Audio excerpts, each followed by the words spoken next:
Hello and welcome to Bringing Education Home. I'm Herb. And I'm Christina, and together we bring you experts and ideas to help grow healthy, happy, successful families that are both inside And outside the box. If you like the show, be sure to follow Christina on Facebook. and please leave us a like review on your favorite podcast platform. Today, I have the pleasure of introducing Desi Bolin.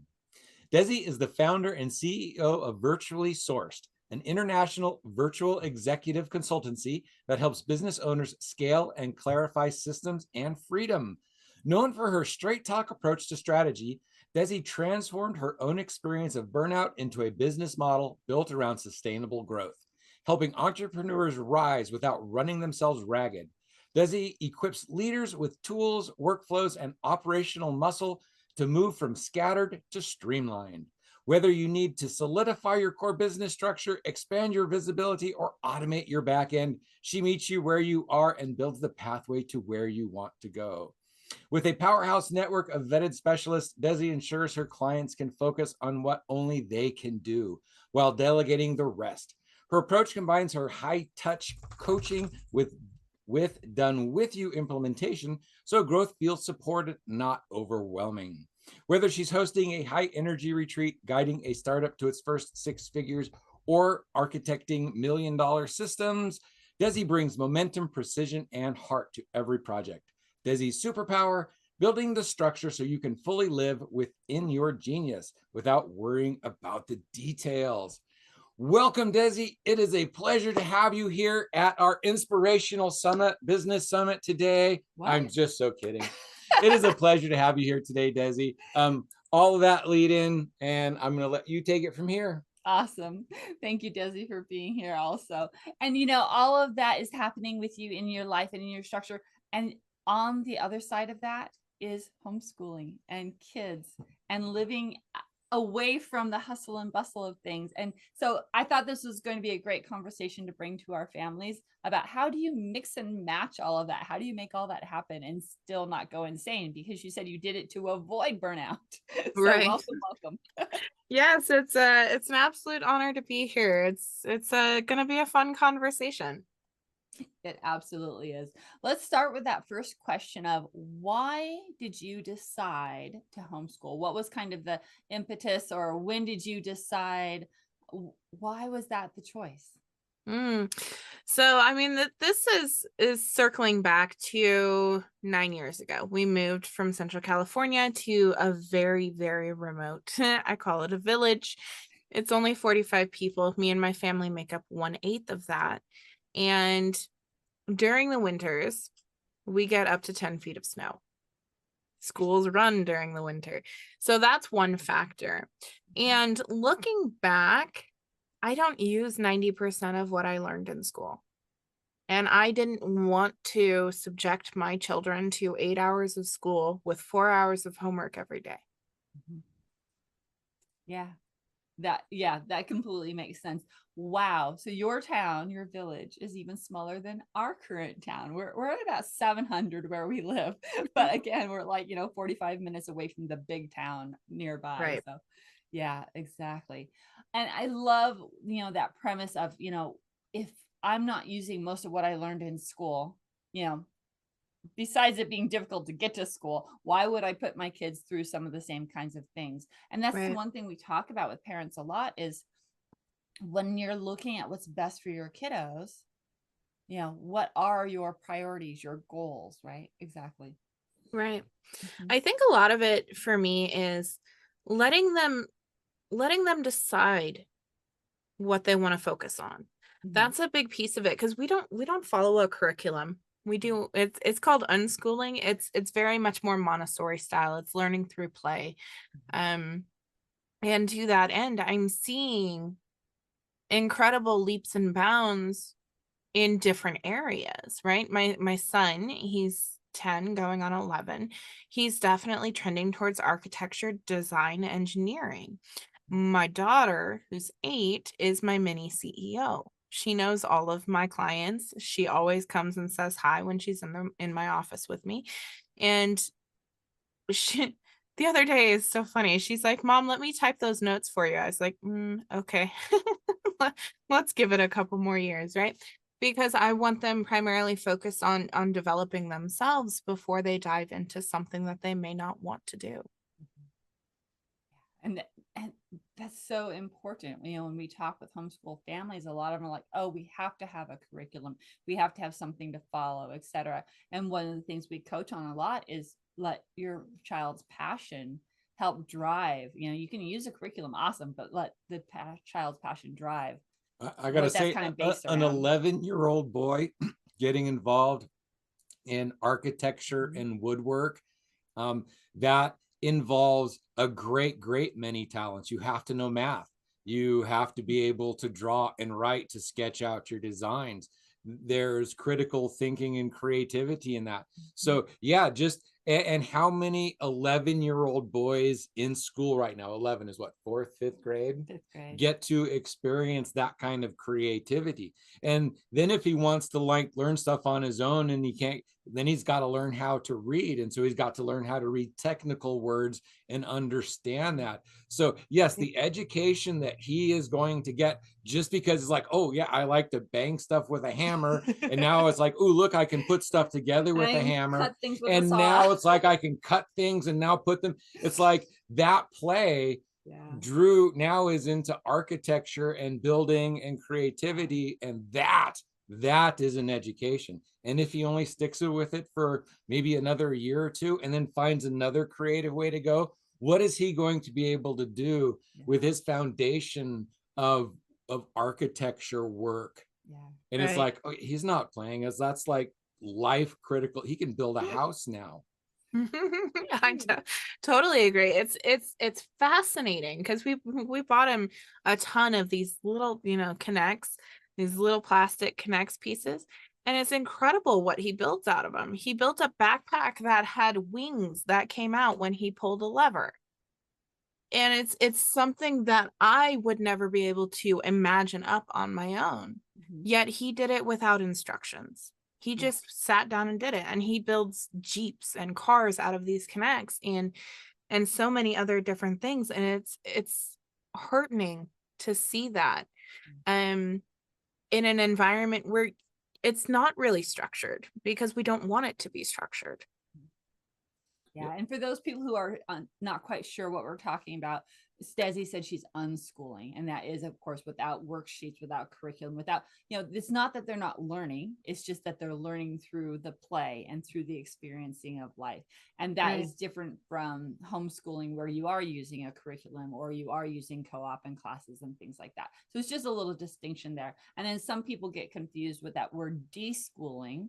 That's what you do when you take your kids out of school, is that downtime before you jump into homeschooling, where you just kind of relax and find a rhythm and routine, right? So schooling is different than unschooling. So just in case people weren't quite sure of those terms, I wanted to pop those in there really quick. Yeah, no, I think that's fantastic. A lot of times the definitions, I mean, I had to educate my mom, because she's like, if you're homeschooling, why aren't you having him do the tests and do the curriculum, and why is he not reading yet?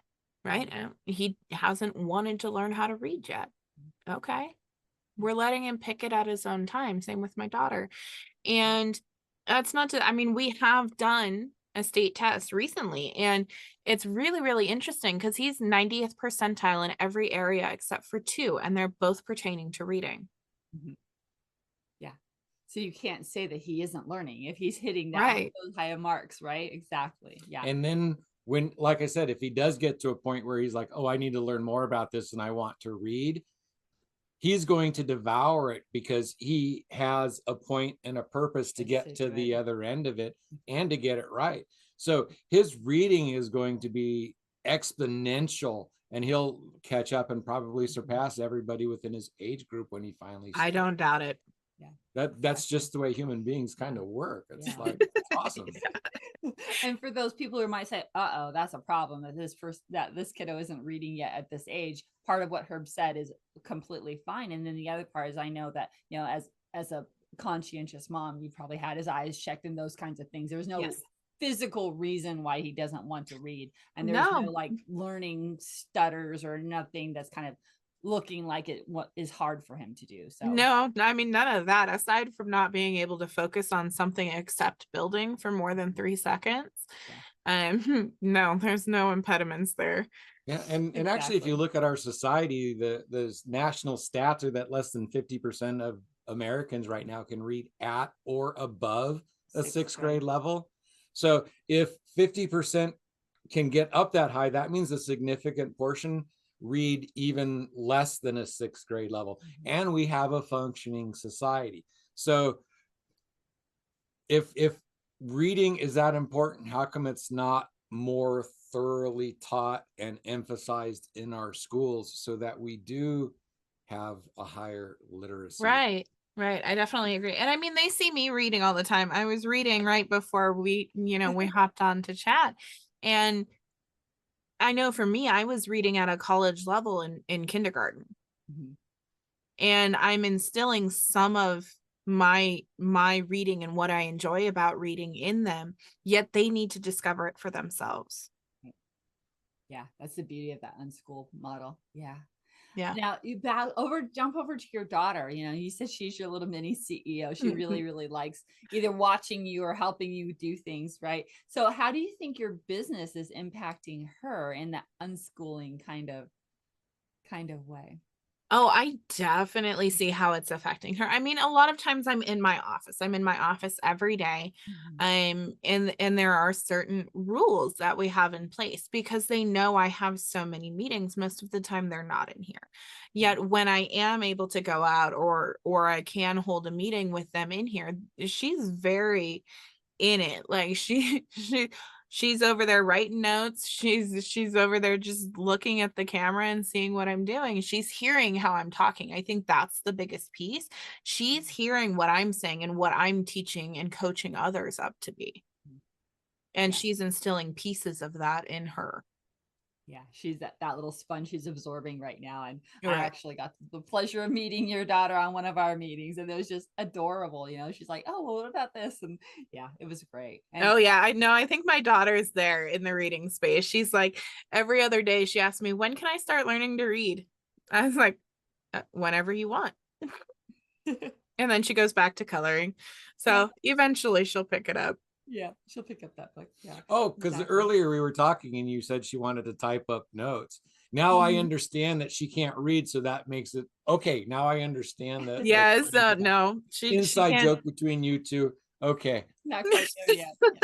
I caught up. So yeah, I get it now. That's right. Yes, thank you. Yeah, I'll put her on one of my backup computers to teach her how to type. Not my primary work computer, just in case. Exactly. Yeah, it's definitely going to have that backup and a little mini station set up for when she wants. Yeah. Oh, and I have a big enough desk to do that. Yeah, because when Christina was that age, she would put her brother in a desk and pretend to be a teacher and would help him with his homework and set up a school. And she became a teacher. Yeah. So she lived the life, grew up with it, and made it her whole life. And so, yes, your daughter doing little CEO stuff, becomes big CEO stuff. Yeah. So, I think that's one of the most important pieces that I have had instilled in me in the last couple of months is that every little thing that you're doing matters. It doesn't matter how big or how small, because in reality there is nothing small. Okay, so now I have a fun question. Okay. Let's go into the kids getting along and being socialized. So right, what myth number 3 that we always get, but they aren't going to be socialized, they're going to be weird. And you have how old is your daughter? She's 8. You have an 8-year-old daughter who is sitting in meetings with adults and straight-faced and with a sincere heart giving them advice and ideas to help them. Now, does that sound like someone who is antisocial and awkward in crowds? And oh no. My kids, I mean, they do not always get along with each other. So, there is that dynamic, and it is a little bit challenging in that sense because we're here together as a family 24 hours a day, 7 days a week. And very rarely do we ever separate. Am I away from the house for more than a couple hours, right? So we get underfoot a little bit And I think that's normal in a homeschooling environment. I mean, that being said, we are looking at moving next year to a piece of land that has more usable space because we are so remote where we are. We are not comfortable with letting them out alone because of the wildlife. So it's kind of, well, and we can't be off grid here because it's too rocky. We can't grow anything in the summer and spring and summer seasons are too short. And I want them to be able to run around outside. I want that. I mean, we mentioned moving to them, probably 2.5 months ago. Their eyes lit up when they found out they could garden at the new house, that they could go outside and play. The house we're looking at getting is literally right next to my mom, and it has a swing set in the backyard. Yeah. And they're thrilled. I mean, they're asking me every couple of weeks, and we just have to keep saying, we're waiting for springtime. We're going to list the house in springtime. Right? Because we're going in winter. It doesn't make sense to sell right now. Right. Yeah. Right? Yeah, winter sales are tough. Winter sales are tough. Usually it slows down just after school starts. Yeah, I don't want to be moving in 6, 8, 10 feet of snow. No, thanks. Yeah. No, it's tough to get an idea of what the yard looks like. Right. And then going back to your point about socialization, it does prove challenging, especially because we're in a small community and most of the population of where we are is older generation. So, and everyone's pretty isolated. They like their privacy. And the unfortunate thing, I mean, before COVID, we did have a play group. It was about 45 minutes away, and I would take them once a week to go and play with their friends. And during COVID, it shut down. And after COVID, it's never picked back up. Well, that's too bad. So it is too bad because there are so many homeschooling families in this area. And I know a lot of them from the play group. And I think it is always fascinating for me because my children, even though they don't socialize very often, they are always the sweetest, kindest, most generous and considerate people when they are meeting someone new. That's awesome. But, a lot of that has to do with role modeling, like what you're doing when you're in your business and things like that. They're watching that, they're seeing that, they're understanding. And even though they don't get along, right, you probably have certain parameters about, you can fight, but don't go past this point. Oh, yeah. No, I mean, like we have a rule in the house. If you're going to fight anybody, fight dad. Yep. Like physically fight somebody, go fight dad. If you guys can't speak nice to each other, then separate and go do something by yourself for a little bit. Yeah. Because it's not healthy to keep constantly being at each other. Right. And at the same point, they also get good at conflict resolution. So this town that we're in, I grew up here. When I grew up here, there was only like 300 people that lived here. There was 55 people in my high school, 11 people in my graduating class. If you had problems with people, there was no ducking out. There was no going away. You had to deal with it. You had to figure it out. And so, your kids are kind of getting some conflict resolution. So no matter how mad you get, it's like, they're going to be there tomorrow and the next day and the next day. And it's like, you gotta figure this out. And self-regulation, right? It's like, right. I need to take a break. Right. And that's something that we're kind of helping them with too, is remembering to breathe and to step away when you need a minute, or at least communicating that you need a minute to gather your thoughts, to think through what's happening. And I think it's very important, and not enough people focus on the emotional aspects of homeschooling, because it does take a toll. And yet in my experience, a lot of people haven't been given the tools to be able to cope with whatever's coming up for them. Yeah, and the fear of the ambiguity. It's like, oh, what if this doesn't work? Well, what if this? Because our minds all tend towards that negative. As soon as you're like, oh, I'm going to do this, then all of those other little parts pop up with all of the reasons to talk you out of it. The buyer's remorse, but really, once you get into it, that all goes away. And the only regret most people have is that they didn't start sooner. Right. What ifs is a dangerous game. I don't get stuck in what ifs. I'm in the here and now. And I usually go by my gut to make a decision. It's very interesting. When my kids get a little older, I'll do their human design. My best friend's a human design expert. Okay. So I'll have them learn from her as much as I've learned from her about human design. I know that I'm a 2-4 generator. I'm a unicorn. Yeah. That's how she describes me. I'm a unicorn. Yeah. I love it. Yeah. I would love to see what your kids are. I pulled mine once and I read it and it was like, wow, that's scary accurate, and showed it to other people and they, oh, that's weird. So yeah, It's incredibly accurate. I'm working with her actually on designing and solidifying human design in terms of business. So she's going to do a human design profile for leadership, on influence style, on decision making. Ooh, I like that. I've done all 3 of them with her and they are incredible. Yeah. So if you could write it for kids, get it to a point where the children can understand it. So questions and give them that personality tool.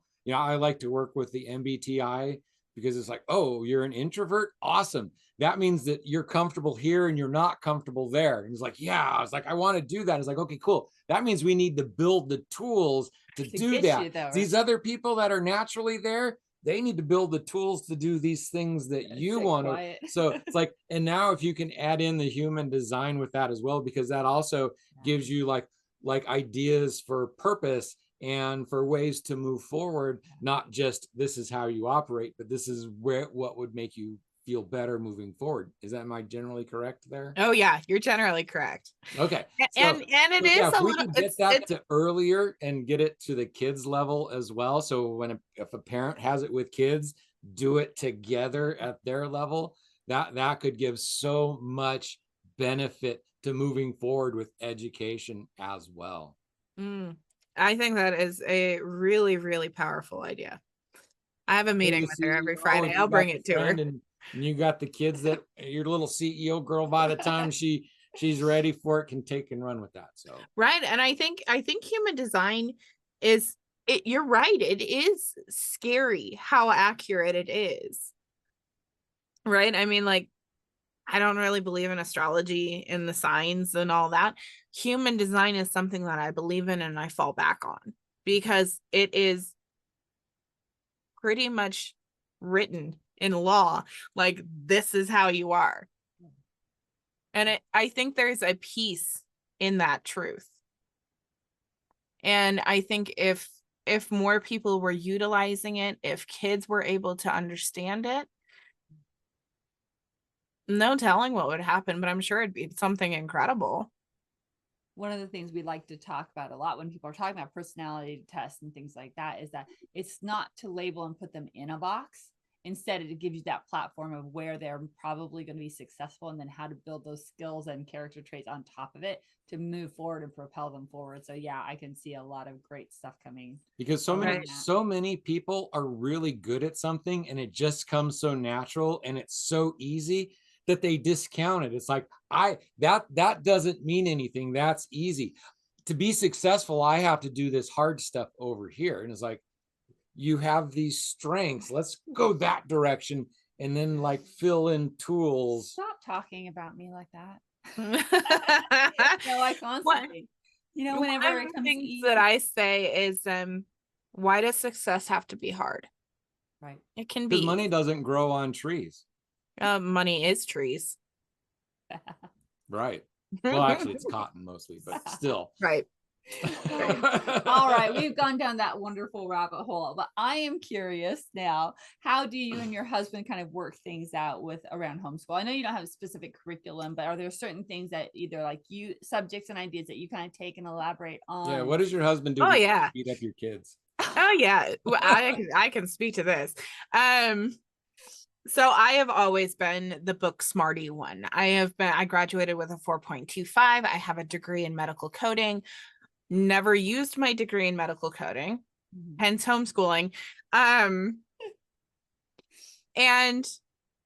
I take pride in learning. I'm a perpetual student. So I am always the one teaching the harder subjects. So reading, writing, math. I got all the way up to calculus and statistics. And those are subjects that I love to teach. Geography, social studies, all of these. Science is really fun, yet my husband has more fun with the science side. So he is more science. He's survival skills. So it's basic. What would happen, or what would you need to do in a situation, especially because we live so remotely. It's necessary. So that's kind of the breakdown, as I handle most of it, and he does the survival and the science and the fun stuff.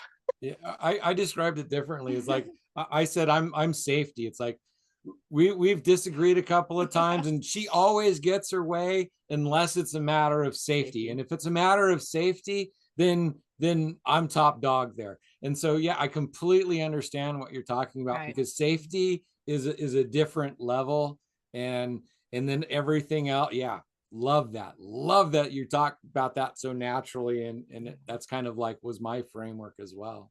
Yeah, and being transparent. Having kids, and I'm coming from California, this is not something that I ever considered, right? It came about when my son was probably close to turning 5, and we were talking about, okay, now do we look at kindergarten, and things like that, and the conversation just naturally happened, and we just never wound up putting him in school. And honestly, I think the stars that we did not put him in school, and I did not put my daughter in school.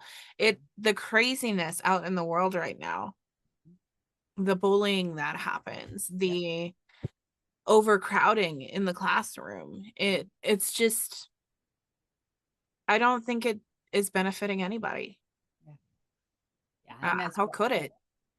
And that's a lot of reason why people are looking at homeschool even more. It's like, first of all, I'm not sure if I can, but if I can, then these are the reasons why. And a lot of them are those, that bullying and that overcrowding, that teaching to the test instead of teaching to strengths and teaching to wisdom, that kind of thing. Right.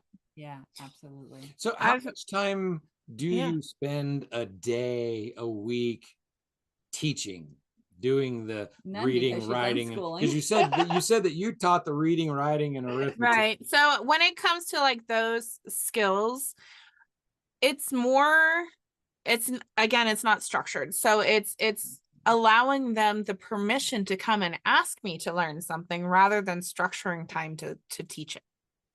Because in doing that, their minds are open and ready to receive the information, instead of forcing it, in which it's not going to be retained. So what's the point? Yeah, exactly. And that's one of the things that, parents talk about also, is that, I've helped and watched and observed, is that when the kids are having fun, when they're asking,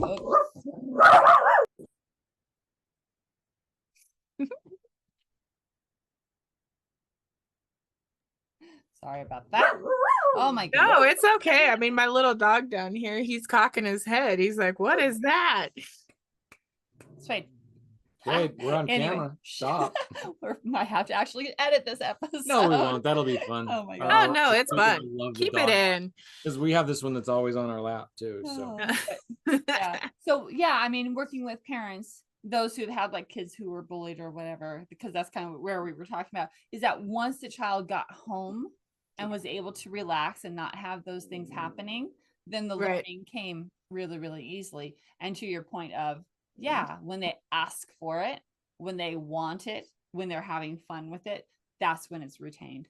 So on a daily basis, it's not like, oh, we do this on this day and this on this day. It's when they're ready to learn this, we'll put in as much time as necessary. Okay.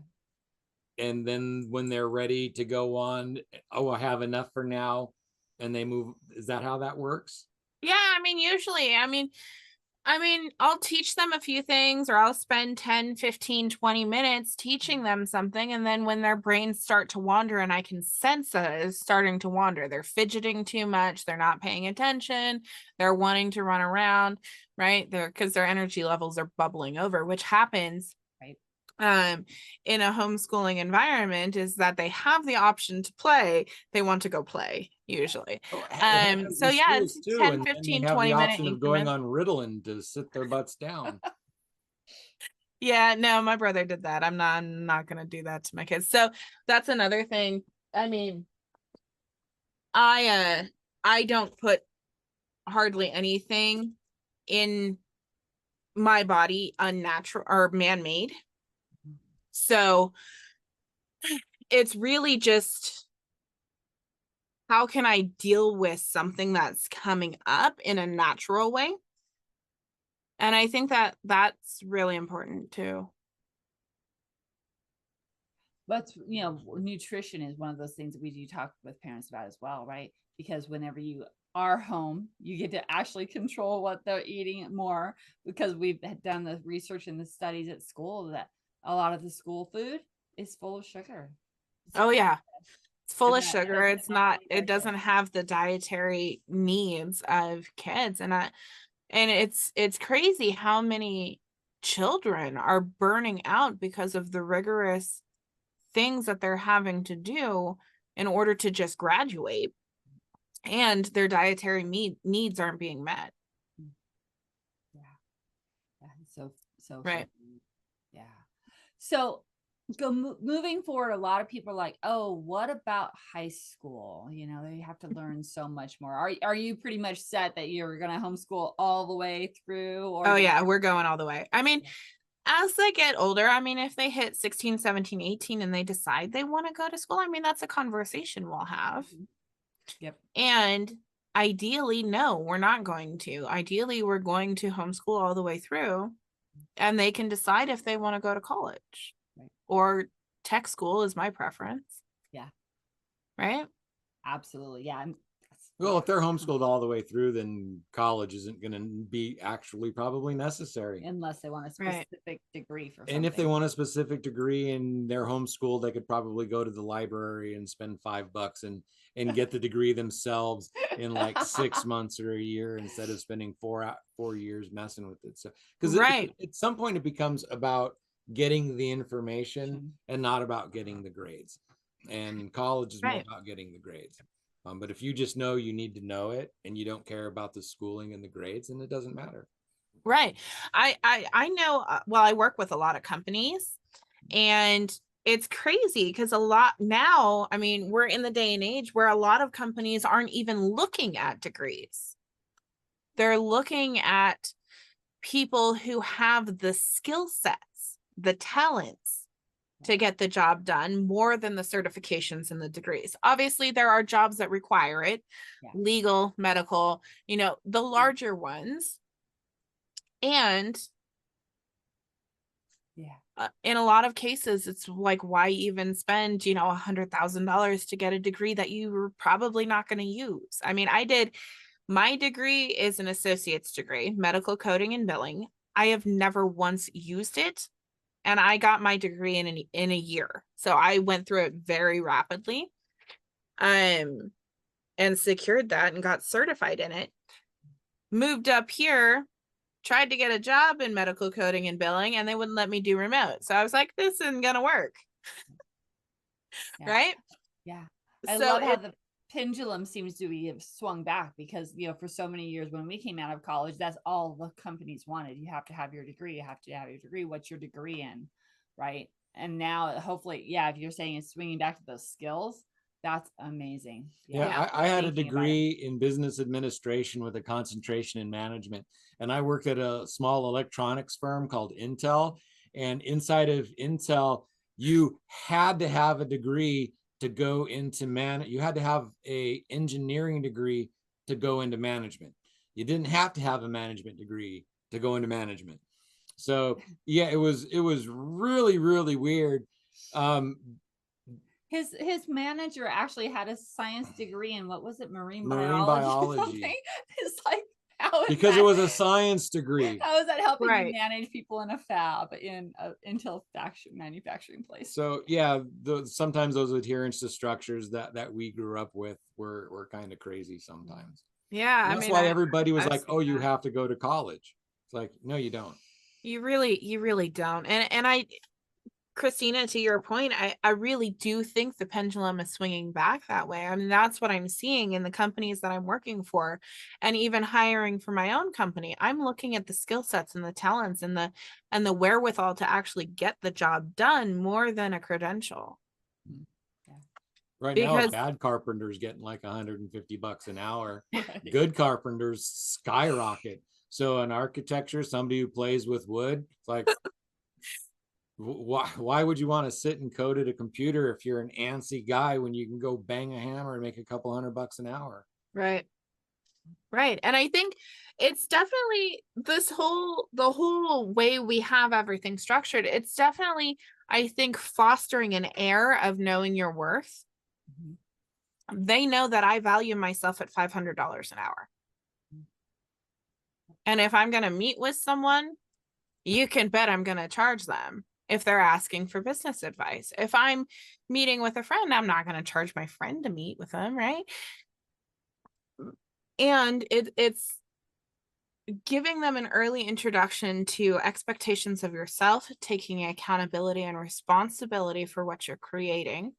And in all honesty, they know that I take responsibility and accountability for everything. Because when that responsibility and accountability is in my court, then I can change it.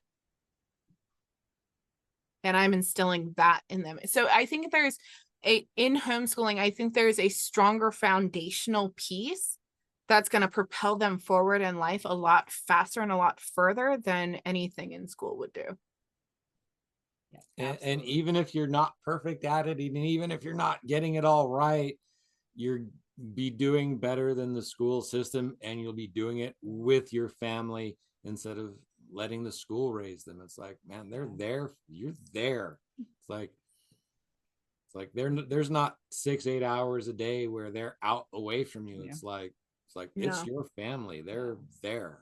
Yeah, my mom has called me and my husband a helicopter parent before, and I had to correct her on that. I was like, we don't helicopter them. We protect them from getting themselves hurt, especially because we live very far away from a hospital. Yep. Right?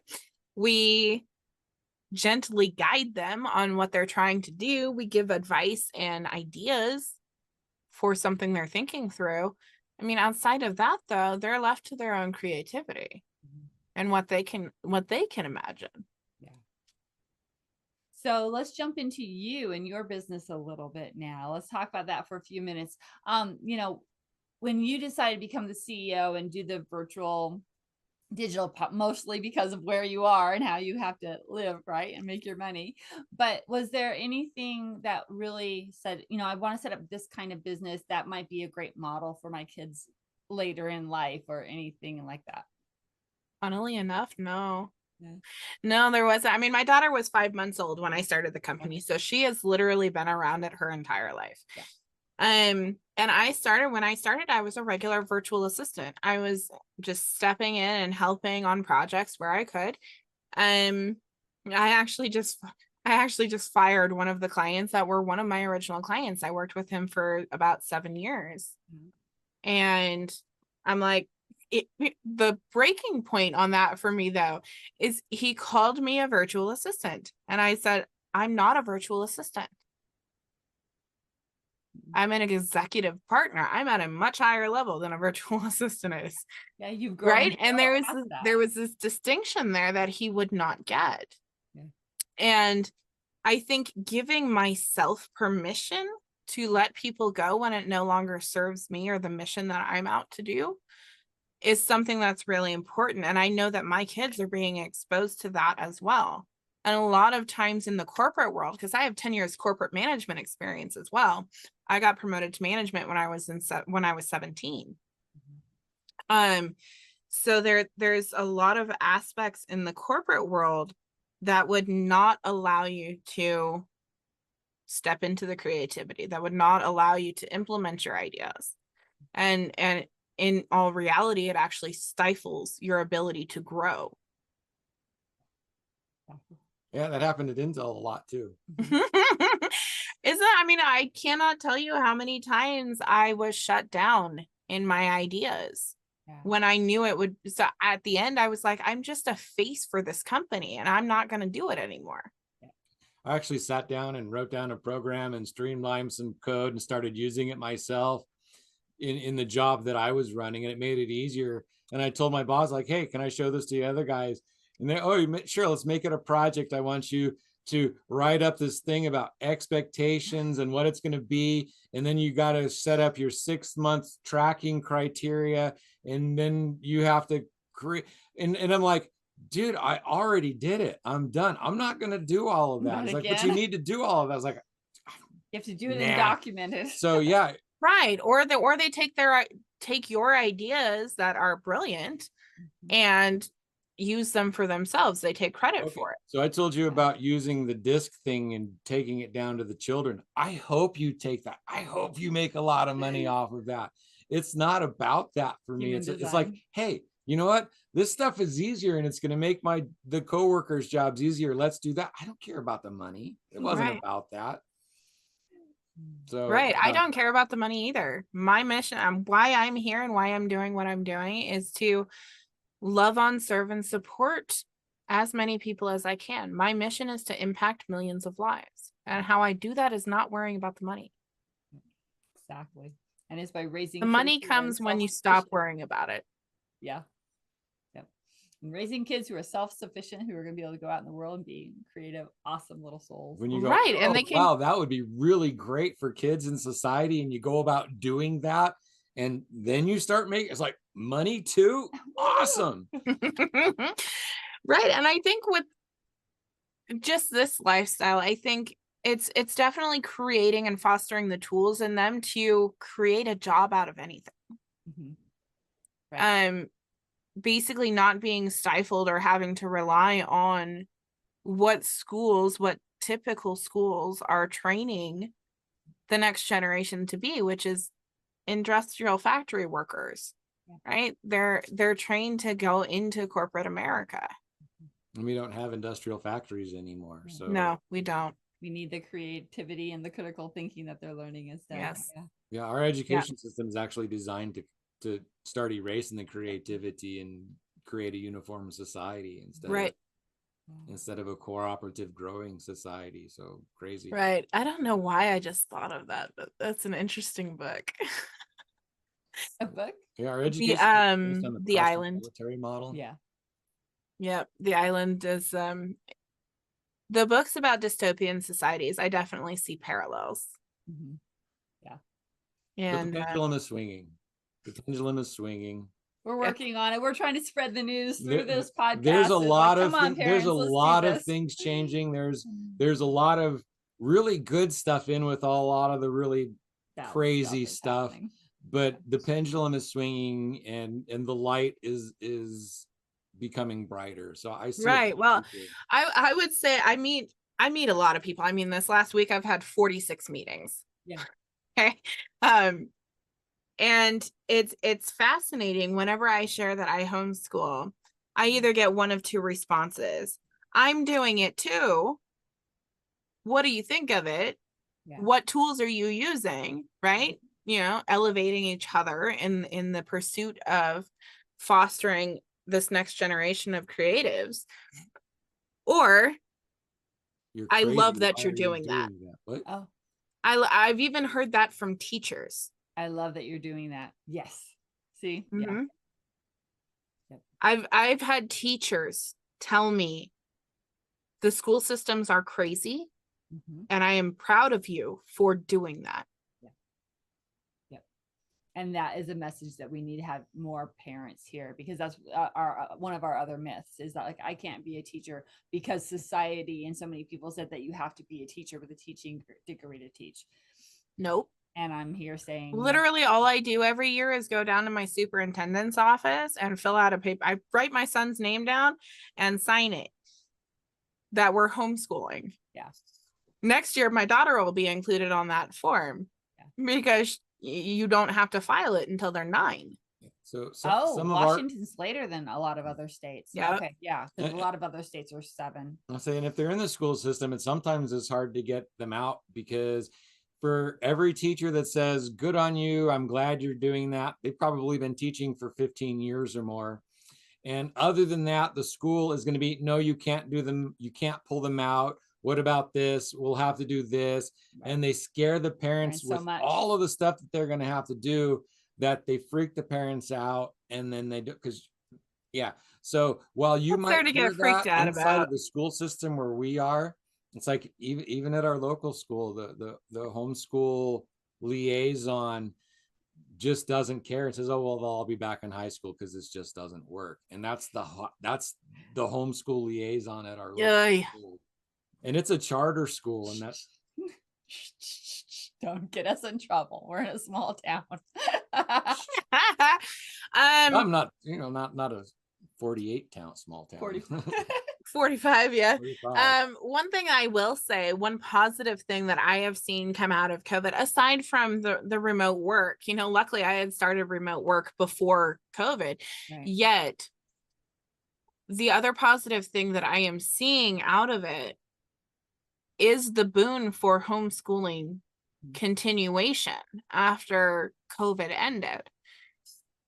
There are families that I talk to and they're like, I'm not putting my kids back in school. My kids are a lot healthier now that we're doing it at home than they were, and a lot of that is, circling back to the beginning of the conversation where there's a lot of bullying, there's a lot of politics in schools. And I just think, and honestly, most of what they learn in school, they don't use. Right. So in reality, it's a huge waste of time. Yeah, exactly. Desi, this has been a great conversation. Thank you so much for spending time with us today. Is there anything that we didn't get to today that you kind of wanted to make sure that you mentioned or anything like that? No, I think we pretty much touched on it. One last thing that I would say is if you're thinking about homeschooling, don't think, just do. Just do it. Thank you. The longer that you think about it, the harder the decision will be. Yeah, exactly. And if you need to talk to somebody about it, that's what we do. That's what we do. We're here for you and every other family who wants to do this. Awesome. And now, Desi, make sure they also have your contact information, because we have a lot of entrepreneurs who are trying to homeschool and stuff as well. So if they need someone like you to help them out, how did they get a hold of you? Oh, that's easy. Just hop on my calendar. It's talkwithdesi.com. It's super easy. Perfect. And of course, everything will be down in the show notes as well. Thank you again, my dear. It's been a wonderful conversation. Thank you for giving us a glimpse into your life and your business and how, kids are growing up to be happy, healthy, and successful. Thank you so very much. Absolutely. It's been my pleasure. Thank you for being here. Thank you for being so honest and open. Most people don't necessarily want to talk about this stuff. And, you're out there and you're making it work and you're sharing your story bravely. It's like, because it's like, I'm homeschooling. Don't hide it anymore. You're out there, you're open, you're having fun, and you're sharing your story with the world. So thank you for coming on our podcast today. And thank you for being here. Yeah, I'm happy to be back anytime. Sounds good. Awesome. All right, audience, you know what to do. It is time to like, review, share, and leave reviews so that everybody else can find out about this. If this episode was helpful to you, make sure you share it with someone else who is also thinking about the homeschool journey or thinking that I can't do it because I'm too busy running my own company, because Desi can, so can you. Anyway, until next time, bye for now, everybody. Bye for now. Hello and welcome to Bringing Education Home. I'm Herb. And I'm Christina. And together we bring you experts